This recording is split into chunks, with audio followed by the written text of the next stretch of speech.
ima uvažena izaslanica Belma Kapo. Izvolite. Hvala, pozdravljam sve prisutne. Ja imam jedno pitanje, jednu inicijativu. Pitanje se odnosi na Ministarstvo financija. Obzirom da u Zakonu o izvršenju budžeta stavka 2 po prioritetima jeste stavka izmirenja unutrašnjeg duga.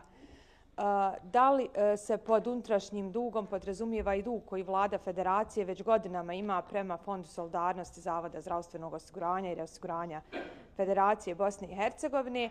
A moja inicijativa se odnosi, odnosno evo da kažem i pitanje inicijativa, da li je, ako je Ministarstvo zdravstva diglo ruke od zdravstva, pa ovdje nema nikada predstavnika Ministarstva zdravstva, da li to znači da i Vlada Federacije digla ruke, jer mi ne dobivamo nikakve odgovore vezano za sve naše inicijative, a kada predložimo izmjene zakona dobijemo takvo obrazloženje gdje nema ni da je to pozitivno, ni da je to negativno mišljenje, nego pozdravljaju se naše intencije bez konkretnog odgovora.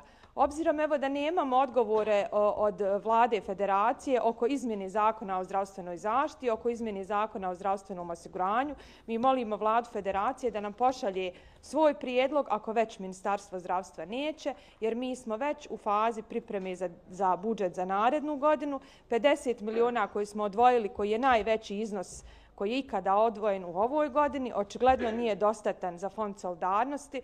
Pa evo ovim putem apelujem da na vrijeme razmišljamo o tome. Ne znam ko će od nas nositi odgovornost da podigne ruku za budžet koji nije dovoljan da se pokriju liste čekanja pacijenata koji čekaju na lijek.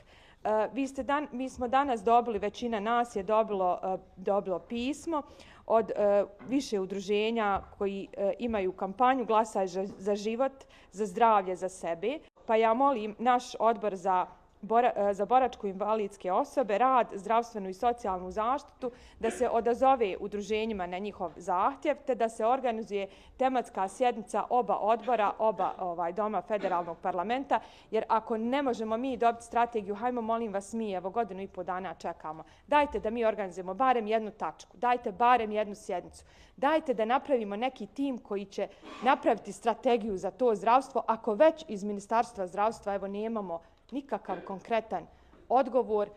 Ne znam kako mislimo svi mi zajedno dići ruke za budžet i glasati za sredstva koja opet možda neće biti dostatna za Fond solidarnosti. Hvala.